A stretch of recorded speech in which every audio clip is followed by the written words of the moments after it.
Hi, my name is Reagan Robinson. I'll be leading your interview today. How are you doing today? I'm well, sir. How are you? Doing good, doing good.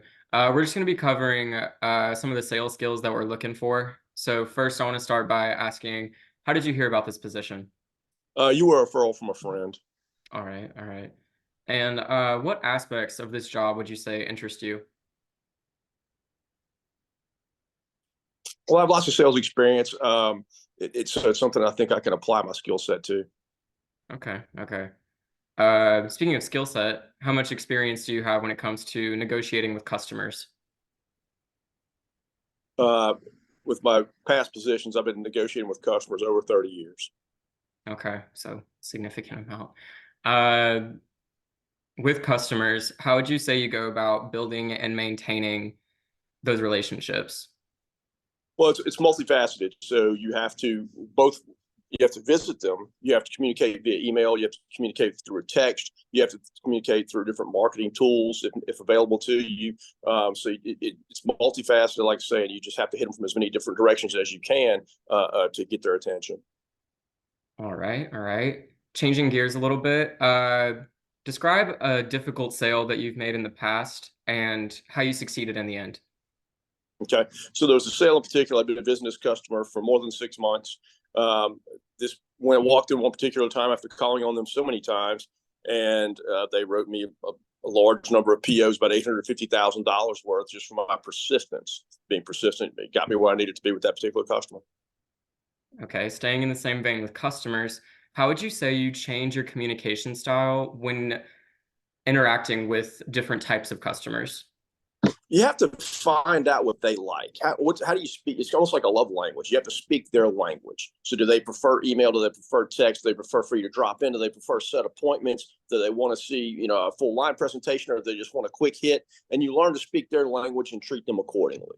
All right. Well, I'm glad you brought up email and text because I would also like to know how much software experience do you have when it comes to communication and also sharing sales data?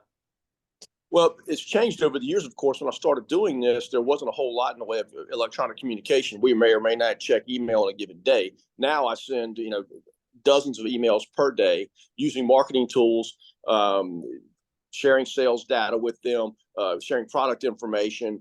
So it's changed immensely, and I've had to grow with it. So I find myself to be technically savvy, despite what would be considered by some to be an age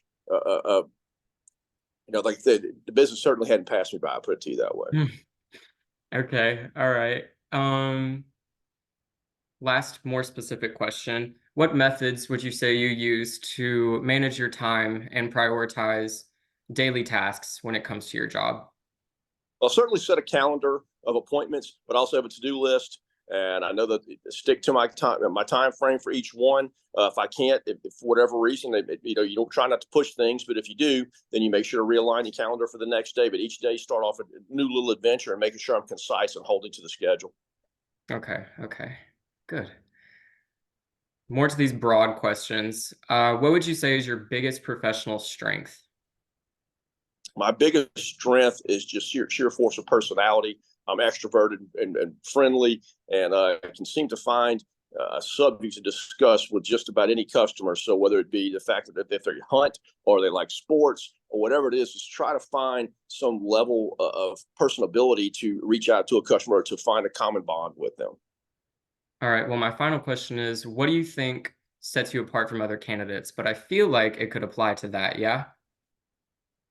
Correct. I mean, again, it's just a matter of um, creating rapport through commonality. And it lends to not just sales relationships, but relationships oftentimes outside of the office where you become friends with these people. So if you call on them for a long period of time, they're not only customers, but your friends. All right. Well, we've just covered all the necessary sales skills that we're looking for and how you compare. I'd like to thank you. It's truly been a pleasure. Thank you for the opportunity. All right. Have a good one. You too.